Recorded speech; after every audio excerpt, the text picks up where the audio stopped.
Assalamualaikum warahmatullahi wabarakatuh. Apa kabar semuanya? Semoga kita selalu dalam keadaan sehat walafiat. Pada hari ini saya akan mempresentasikan tugas dari mata kuliah GIS and Landex Development. Sebelum saya mempresentasikan hasil materi saya, izinkan saya memperkenalkan diri saya sendiri. Perkenalkan, nama saya Muhammad Syafwan Fikri, NIM 062040111959. Saya mahasiswa aktif di Politeknik Negeri Sriwijaya, jurusan Teknik Sipil, program studi Perancangan Jalan dan Jembatan. Tepatnya pada kelas 4 PJJA dengan nomor absen 13. Dosen pembimbing saya yaitu Ibu Sri Rizky Artini, Sarjana Teknik Magister Engineering. Tema pada presentasi hari ini yaitu pengenalan GPS atau Global Positioning System. Sebelumnya ada yang tahu belum apa itu GPS? Mari kita bahas di slide selanjutnya. GPS atau Global Positioning System adalah suatu sistem untuk menentukan letak di permukaan bumi dengan bantuan penyelarasan sistem sinyal satelit. Sistem ini menggunakan 24 satelit yang mengirimkan sinyal gelombang mikro ke bumi. Sinyal ini diterima oleh alat penerima di permukaan dan digunakan untuk menentukan letak, kecepatan, arah, dan waktu. Selanjutnya yaitu klasifikasi sistem koordinat berdasarkan parameternya. Dalam penentuan posisi suatu titik di permukaan bumi, titik nolnya bisa berada di pusat permukaan bumi atau geosentrik, dan juga bisa berada di permukaan bumi atau toposentrik. Yang kedua yaitu ada orientasi sumbu. Ada sistem koordinat yang terikat dengan bumi. Maksudnya di sini yaitu sistem koordinat itu ikut berotasi dengan bumi. Yang kedua juga ada sistem koordinat yang terikat dengan langit atau tidak ikut berotasi dengan bumi. Yang ketiga yaitu besar koordinat. Ada sistem koordinat yang hanya mempunyai jarak, yaitu sistem koordinat Kartesian yang hanya mempunyai x, y, z. Dan kedua yaitu ada sistem koordinat yang mempunyai sudut dan jarak, yaitu geodetis. Selanjutnya yaitu apa sih yang membuat GPS ini menarik untuk digunakan? Akan kita bahas di slide selanjutnya.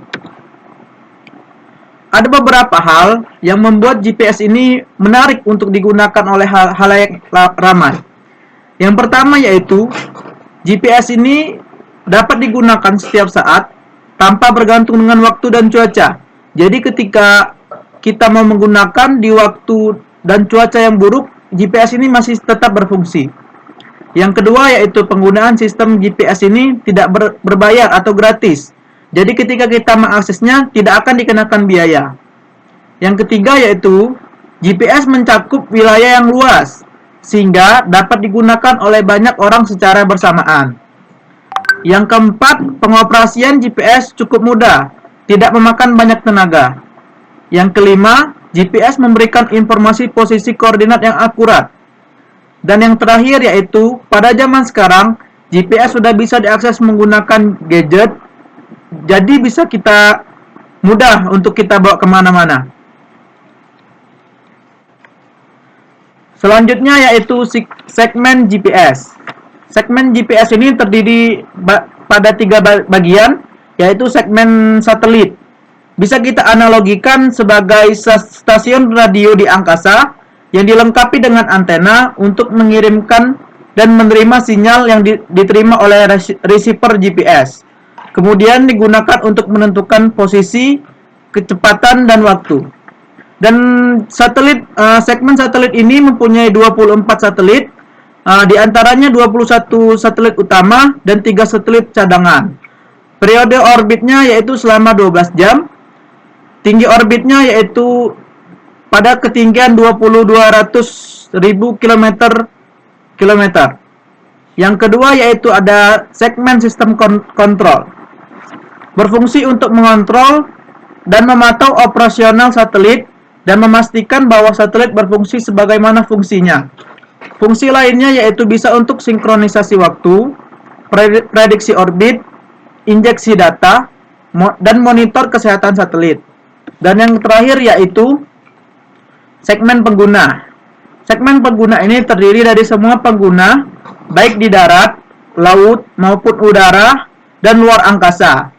Gunanya untuk mengamati sinyal GPS, menghitung posisi dan kecepatan, mendapatkan informasi mengenai waktu.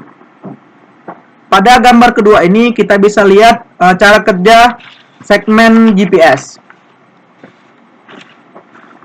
Selanjutnya yaitu teknologi GPS dalam aplikasi. Jadi GPS ini sudah dimasukkan ke dalam aplikasi, salah satunya yaitu GPS dan geodesi. Diaplikasikan untuk pengadaan jaringan kerangka, dasar titik-titik kontrol, baik untuk skala nasional, regional maupun global.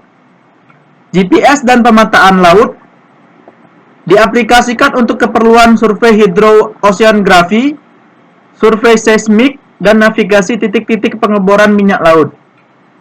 Yang ketiga itu GPS dan pemetaan darat.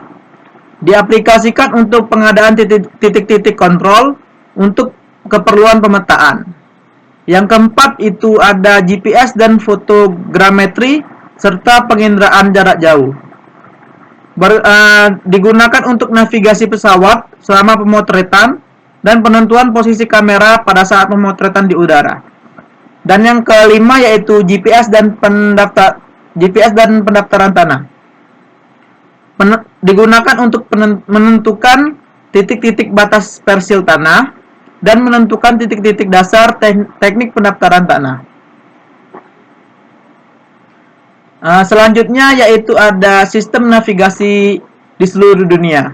Jadi yang sering kita kenal itu hanya GPS, ternyata tidak. Sistem navigasi di seluruh dunia itu banyak. Salah satunya ada GPS, Galileo, GLONASS, IRNSS, Beidou, dan QZSS.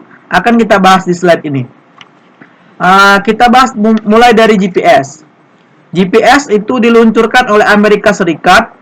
Saat ini mempunyai 24 satelit dengan 21 satelit utama dan 3 satelit cadangan dengan tinggi orbit yaitu 2.200 km dengan periode orbit selama 11 jam 58 menit atau bisa juga selama 12 jam.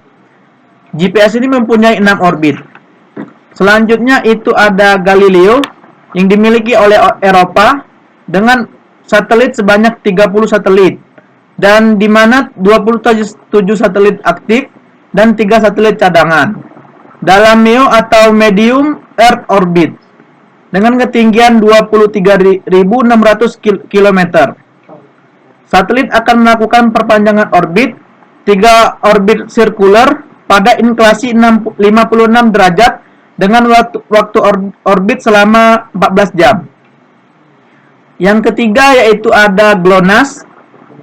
Sistem navigasi ini dimiliki oleh Rusia yang terdiri dari 24 satelit dalam 3 bidang orbit untuk setiap orbitnya sekitar 1000 km lebih rendah dari GPS sehingga periode orbitnya lebih pendek yaitu sekitar 43 menit. Yang keempat ada Beidou atau sering kita kenal dengan Kompas atau CNSS. Ini diciptakan oleh negara Cina yang terdiri dari 35 satelit, yaitu 30 satelit di MEO dan 5 satelit di QEO. Yang kelima yaitu ada satelit IRNSS yang dibuat oleh negara India. Konstelasi IRNSS akan terdiri dari 7 satelit, di mana 3 satelitnya di orbit QEO dan 4 di orbit QSO. Yang terakhir yaitu ada satelit QZSS. Satelit ini merupakan satelit milik negara Jepang, memiliki 3 satelit dan tiap satelitnya memiliki bidang orbit yang berbeda, mempunyai kemiringan 45 derajat terhadap GEO atau Geocentric Orbit. QZSS mencakup wilayah Australia dan Asia.